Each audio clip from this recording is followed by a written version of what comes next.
السلام علیکم ورحمۃ اللہ وبرکاتہ۔ بسم اللہ الرحمن الرحیم۔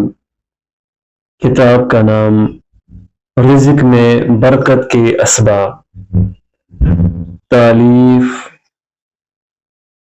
حافظ ابو سفیان بن عباس میر محمدی۔ چند تمہیدی باتیں۔ برکت کا معنی و مفہوم۔ امام راغب اصفہانی رحمہ اللہ فرماتے ہیں، کسی شے میں اللہ تبارک و تعالی کی طرف سے خیر اور بھلائی کا ثابت ہونا برکت کہلاتا ہے، جیسا کہ اللہ تعالیٰ کا ارشاد ہے۔ ترجمہ: اور اگر بستیوں والے ایمان لے آتے اور گناہوں سے بچ کر چلتے تو ہم ضرور ان پر آسمان اور زمین سے بہت سی برکتیں کھول دیتے۔ سورۃ الاعراف آیت نمبر 96۔ اور دوسرا معنی امام ابن القیم رحمہ اللہ بیان کرتے ہیں، برکت کا حقیقی معنی لزوم اور ٹھہر جانا ہے، جیسے کہا جاتا ہے برک البعیر، اونٹ زمین سے چمٹ گیا۔ برکت کا تیسرا معنی ہے بڑھنا، پھلنا پھولنا اور زیادہ ہونا۔ گویا برکت کہتے ہیں کہ وہ نعمت جو بہت فائدے اور خیر والی ہو، بڑھتی چلی جائے اور انسان کے پاس ہمیشہ رہے۔ اسلام میں برکت کی اہمیت۔ قارئین، اگر غور کیا جائے تو دین اسلام تو ہے ہی بڑا بابرکت، تاہم اسلام میں برکت کی اس قدر اہمیت و ضرورت بیان کی گئی ہے کہ انبیاء علیہم السلام نے بھی اللہ تعالیٰ سے برکت کا سوال کیا ہے۔ پوائنٹ فرسٹ، سیدنا ابراہیم علیہ السلام اپنے بیٹے اسماعیل علیہ السلام کا حال دریافت کرنے کی غرض سے ان کے گھر تشریف لے گئے۔ بہو سے پوچھا، اسماعیل علیہ السلام کہاں ہے؟ بہو نے کہا، وہ شکار کرنے گئے ہیں، آپ ہمارے ہاں ٹھہرے، کھانا کھائے اور پانی پیے۔ ابراہیم علیہ السلام نے پوچھا، تمہارا خورد و نوش کیا ہے؟ وہ فرمانے لگی، ہم گوشت کھاتے ہیں اور پانی پیتے ہیں۔ ابراہیم علیہ السلام نے دعا کی، اللہم بارک لہم فی طعامہم و شرابہم، اے اللہ ان کے کھانے اور پینے میں برکت عطا فرما۔ ابو القاسم صلی اللہ علیہ وسلم نے فرمایا، یہ سب کچھ سیدنا ابراہیم علیہ السلام کی دعا کی برکت ہے۔ اور سیکنڈ، نبی آخر الزمان محمد رسول اللہ صلی اللہ علیہ وسلم نے مدینہ آ کر یہ دعا فرمائی، اللہم بارک فی ثمرنا و بارک لنا فی مدینتنا و بارک لنا فی ساعنا و بارک لنا فی مدنا۔ اے اللہ، ہمارے پھل میں برکت ڈال دے، ہمارے مدینے میں برکت عطا فرما، ہمارے سا میں برکت نازل فرما اور ہمارے مد میں برکت ڈال دے۔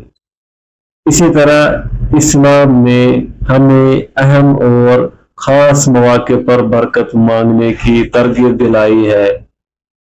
کسی مسلمان سے ملاقات کے وقت السلام علیکم ورحمۃ اللہ وبرکاتہ کہنے کا حکم ہے۔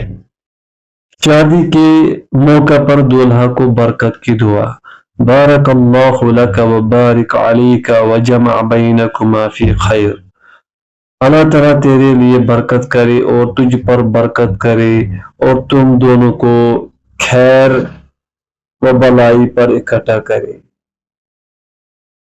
مہمان کا میزبان کو برکت کی دعا دینا، اللہم بارک لہم فیما رزقتہم واغفر لہم وارحمہم، اے اللہ جو تو نے ان میں دیا ہے اس میں برکت عطا فرما، انہیں معاف کر دے اور ان پر رحم فرما۔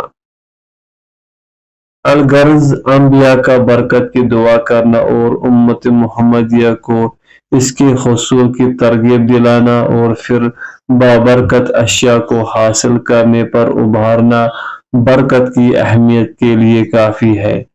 برکت کا معنی و مفہوم اور اس کی اہمیت جان لینے کے بعد آپ کی خواہش ہوگی کہ اب ہمیں برکت حاصل کیسے کرنی ہے؟ تو آئیے اب ہم آپ کے سامنے روزی میں برکت کے اسباب، ذرائع اور اعمال بیان کرتے ہیں تاکہ ہم حقیقی برکت سے بھرپور فائدہ اٹھائیں، کیونکہ ہمارے معاشرے کے اکثر لوگوں کا حال تو یہ ہے کہ بے برکتی والے اعمال و وظائف کر کے اللہ تعالیٰ سے برکت کی دعائیں کرتے ہیں اور برکت کی امید رکھتے ہیں۔ اس کی مثال تو اس بیمار شخص کی سی ہے جو زہر کھا کر اللہ تعالیٰ سے تندرستی اور صحت یابی کی دعا کرے۔ چنانچہ جس طرح صحت کے لیے اچھی دوا کھانا ضروری ہے، اسی طرح روزی میں برکت کے حصول کے لیے ایسے اعمال کرنا ضروری ہے جن کی وجہ سے برکت نازل ہوتی ہے۔ روزی میں برکت کے ذرائع اور اسباب۔ قرآن و سنت کی نصوص میں حصول برکت کے کئی اسباب و اعمال بیان ہوئے ہیں۔ ذیل میں ہم 10 اسباب و ذرائع ذکر کریں گے۔ پوائنٹ فرسٹ، ایمان اور نیک اعمال۔ رزق میں برکت کا بنیادی اور سب سے اہم سبب ایمان کا ہونا اور نیک اعمال کرنا ہے۔ ایمان کا مطلب ہے کہ انسان اللہ تعالیٰ کو الوہیت، ربوبیت اور اسماء و صفات میں یکتا تسلیم کرتے ہوئے اس کے فرشتوں، اس کے انبیاء و رسول، اس کی نازل کردہ کتب، قیامت کے دن کا آنا اور اچھی و بری تقدیر پر یقین رکھے، پھر ان کے تقاضوں کو پورا کرتا ہوا اس پر بھی یقین رکھے کہ روزی دینے والا اور اس میں برکت اتارنے والا صرف اللہ رب العالمین ہے۔ نیک اعمال کا مطلب ہے کہ بندہ مومن ہر وہ اچھا کام سر انجام دے جس سے اللہ تعالیٰ اور اس کے حبیب علیہ السلام نے اسے مشروع قرار دیا ہو۔ جو شخص اس طرح ایمان کے ساتھ نیک اعمال کرتا ہے تو اللہ تعالیٰ اس کے رزق میں برکت عطا فرماتا ہے۔ اللہ تعالیٰ نے فرمایا، ترجمہ: جو بھی نیک عمل کرے، مرد ہو یا عورت، اور وہ مومن ہو تو یقیناً ہم اسے ضرور زندگی بخشیں گے، پاکیزہ زندگی، اور ہم انہیں بدلے میں ان کا اجر ضرور دیں گے ان بہترین اعمال کے مطابق جو وہ کیا کرتے تھے۔ سورۃ النحل آیت نمبر 97۔ چنانچہ جو شخص بد عقیدہ اور بے عمل ہو وہ کوشش اور محنت کے باوجود اپنی روزی میں برکت سے محروم ہی رہتا ہے، جیسا کہ اللہ تعالیٰ نے فرمایا، ترجمہ: اور جس نے میری نصیحت سے منہ پھیرا تو بے شک اس کے لیے تنگ گزران ہے، اور ہم اسے قیامت کے دن اندھا کر کے اٹھائیں گے۔ کہے گا، اے میرے رب، تو نے مجھے اندھا کر کے کیوں اٹھایا، حالانکہ میں تو دیکھنے والا تھا۔ اللہ فرمائے گا، اسی طرح تیرے پاس ہماری آیات آئی تو تو انہیں بھول گیا اور اسی طرح آج تو بھلایا جائے گا۔ سورۃ طٰہٰ۔ معلوم ہوا کہ آج معیشت کی تنگی کا بہت بڑا سبب ایمان کا نہ ہونا اور نیک اعمال میں کوتاہی کا ہونا ہے۔ اگر امت مسلمہ اپنے کھوئے ہوئے ایمان کو مضبوط کرے اور ساتھ نیک اعمال بجا لائے تو وعدہ الہی کے مطابق آسمانوں اور زمین سے برکتوں کے دروازے کھول دیے جائیں گے انشاءاللہ۔ پوائنٹ سیکنڈ، تقوی کو اختیار کرنا، یعنی انسان کے دل میں اللہ تعالیٰ کا ایسا ڈر اور خوف ہو جس کی وجہ سے وہ اس کی نافرمانی اور حرام کردہ چیزوں سے بچ کر اس کے احکامات پر عمل پیرا ہو۔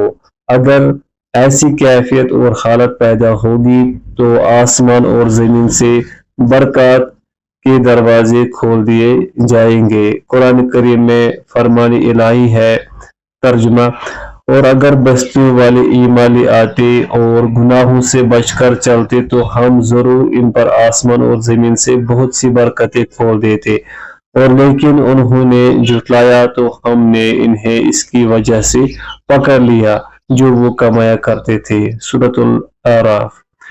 دوسری جگہ فرمایا، ترجمہ: اور جو اللہ سے ڈرے گا وہ اس کے لیے مشکل سے نکلنے کا کوئی راستہ بنا دے گا، اور اسے رزق دے گا جہاں سے وہ گمان نہ کرتا تھا۔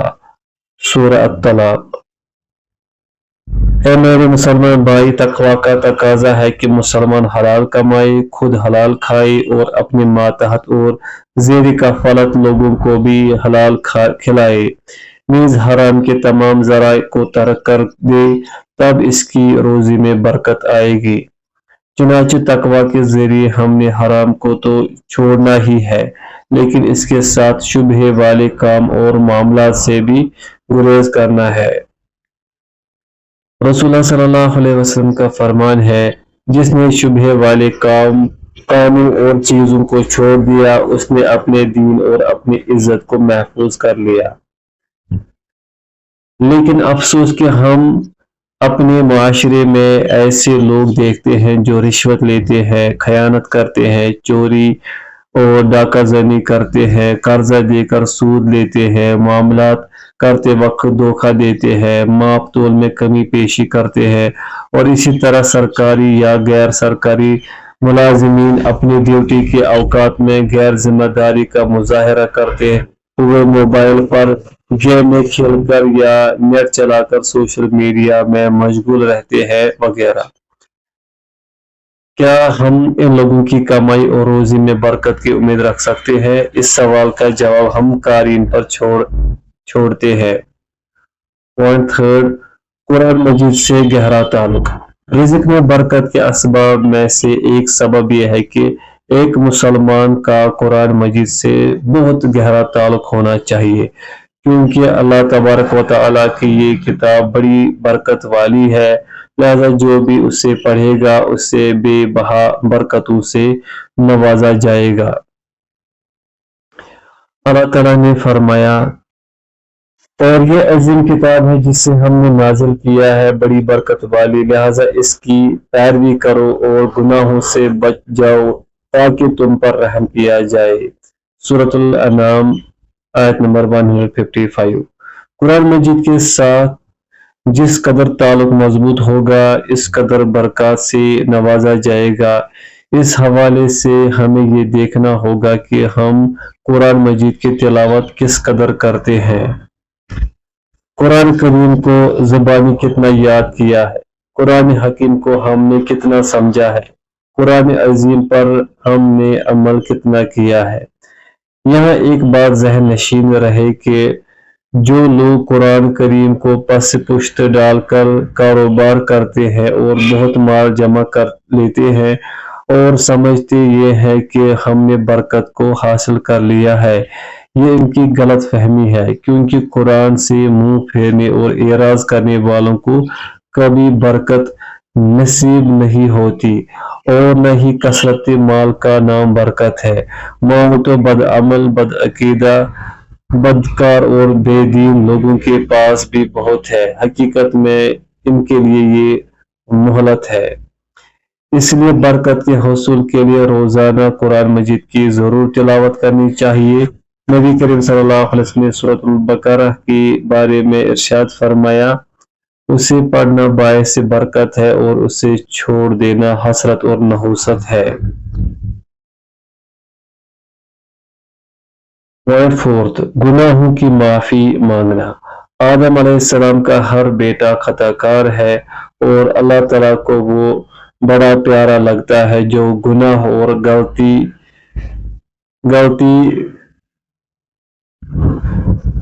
کر کے درباری الہی میں عاجزانہ رویہ اختیار کرتے ہوئے اپنے دامن کو پھیلا کر اپنے خالق و مالک سے اپنے گناہوں اور غلطیوں کی سچی توبہ اور استغفار کرتا ہے۔